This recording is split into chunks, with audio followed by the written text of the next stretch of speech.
हमारे पूज्य बाबा महाराज एक बहुत सुंदर प्रसंग सुना जिसमें ठाकुर जी का नाम है अघमोचन।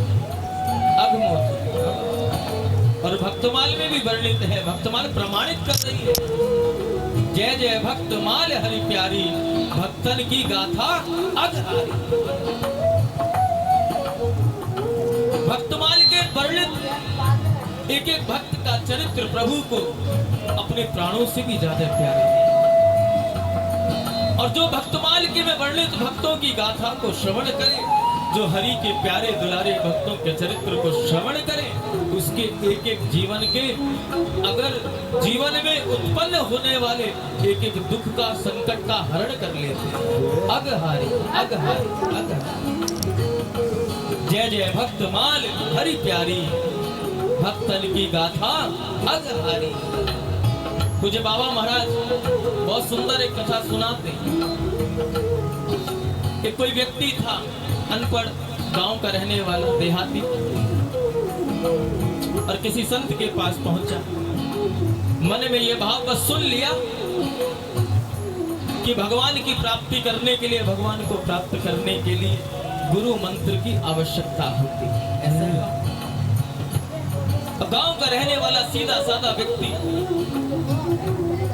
और सोच लिया कि गुरु मंत्र लेना है, इस जीवन में भगवत प्राप्ति करनी है, लेकिन गुरु मंत्र के बिना भगवत प्राप्ति नहीं हो सकती। गुरु किसे कहाँ मिले, मेरे लिए कौन गुरु है, मैं गुरु को कहाँ जाके खोजूं। और एक दिन कोई संत उस व्यक्ति को टकरा गए, गांव का भोला भाला, चरणों को पकड़ लिया, कहा सरकार कृपा।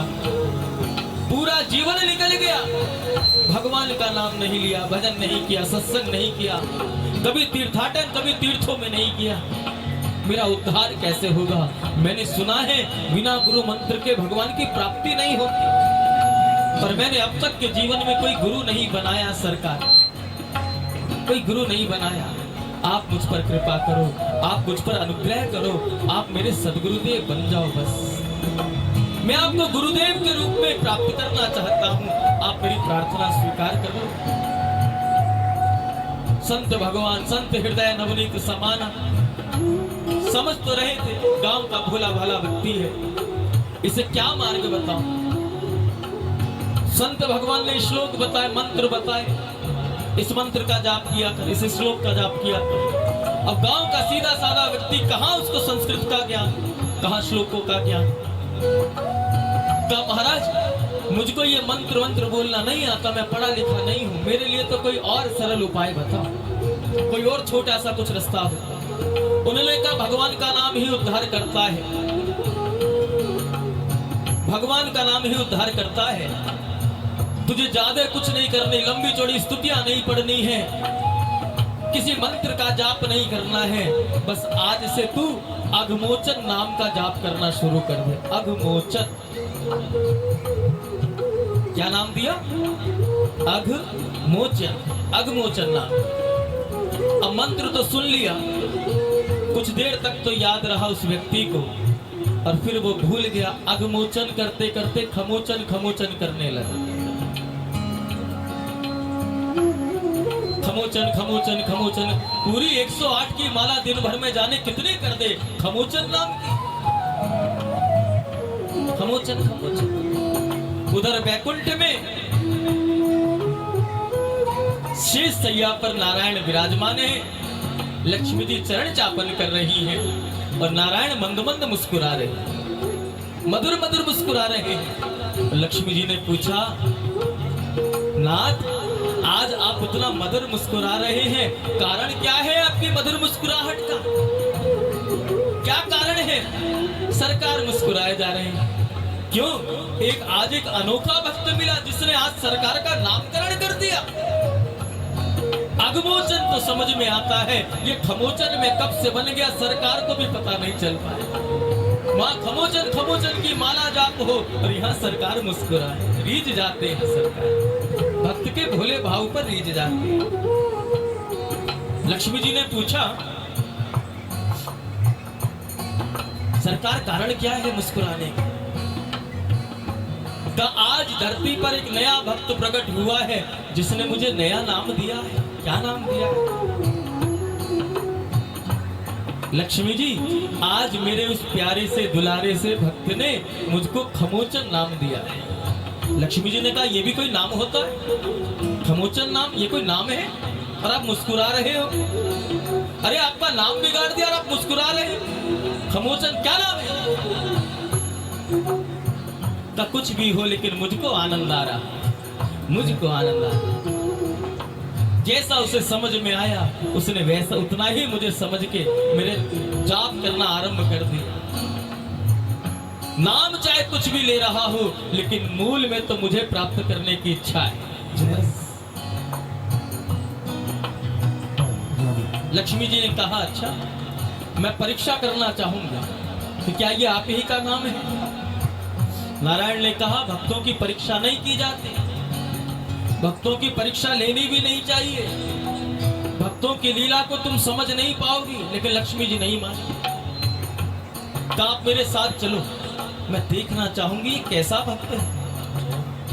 क्या वास्तव में ही आपका नाम खमोचन रखा है? मैं ये परीक्षा करनी चाहती हूँ। और नारायण, लक्ष्मी नारायण दोनों धराधाम पर आए। उसी गांव में पहुंचे जिस गांव में वो व्यक्ति रहता था। और प्रातः काल का समय वो व्यक्ति खेतों पर जा रहा था।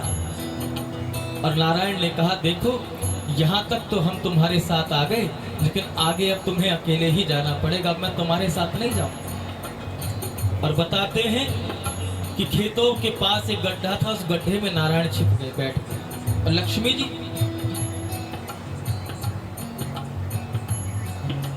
उस व्यक्ति के पास पहुंची, भेष बदल के। और वो उस समय भी बसी खमोचन खमोचन खमोचन खमोचन खमोचन खमोचन का जाप कर रहा। गुरु मंत्र मिल गया ना, मंत्र जाप मम दृढ़ विश्वासा। विश्वास था कि इस मंत्र के माध्यम से, इस नाम के माध्यम से मुझे नारायण मिलने वाले। खमोचन खमोचन चल रहा। और लक्ष्मी जी पूछने लगी, भाई क्या बोल रहे हो?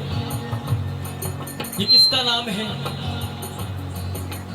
उस व्यक्ति ने कहा, पहले तो समझाने का प्रयास किया। कहा, देखो हम भजन कर रहे हैं, हमारी भजन में बाधा मत डालो। तुमको क्या लेना देना हम क्या कर रहे हैं क्या नहीं कर रहे हैं। लेकिन लक्ष्मी जी तो जानना चाहती थी।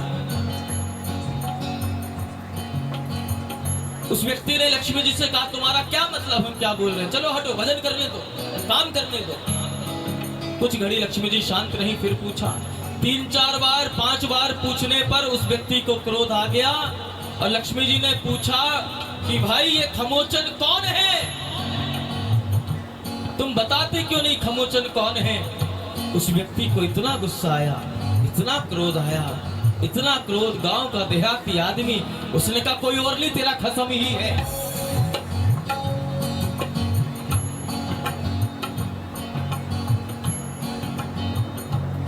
लक्ष्मी जी समझ गई, नारायण सच कह रहे। अरे तो जानता है।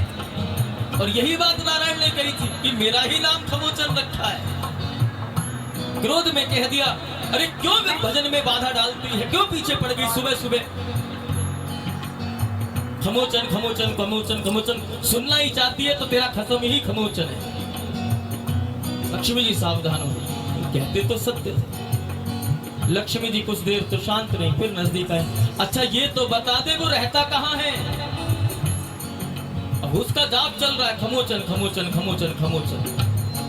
फिर लक्ष्मी जी आ गई, फिर उसको भजन में बाधा लगने लगी।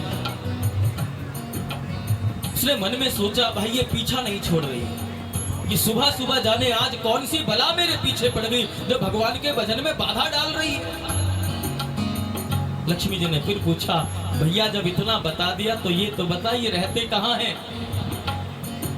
ये रहते कहाँ हैं? उस व्यक्ति को इतना क्रोध आया, इतना क्रोध आया, इतना क्रोध आया। का तू जानना ही चाहती है तो सुन, पड़ा होगा किसी गड्ढे में।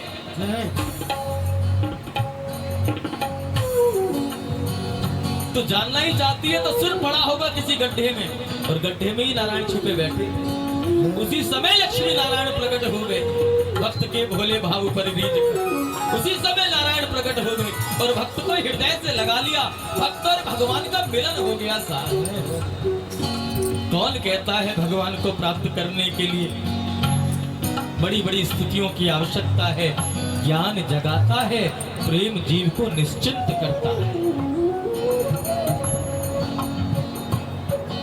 बिना जागे सो नहीं सकते, बिना सोए जाग नहीं सकते। जागना भी अनिवार्य है और सोना भी अनिवार्य है। ज्ञान जगाता है और प्रेम निश्चिंत करता है, निश्चिंत करता है। हमारे हरिराम व्यास जी महाराज ने तो कहा ना, काहू के बल आस है काहू के आचार, व्यास भरोसे कुंवरी के सोवत पाव पसार। श्री जी के भरोसे पड़े, निश्चिंत पड़े, बस व्यास भरोसे कुंवरी के सोवत पाव पसार। प्रेम ठाकुर के चरणों में प्रेम हो जाए तो प्रेमी निश्चिंत हो जाता है। जो कर रहे हैं आप कर रहे हैं सरकार, जो हो रहा है अच्छा हो रहा है।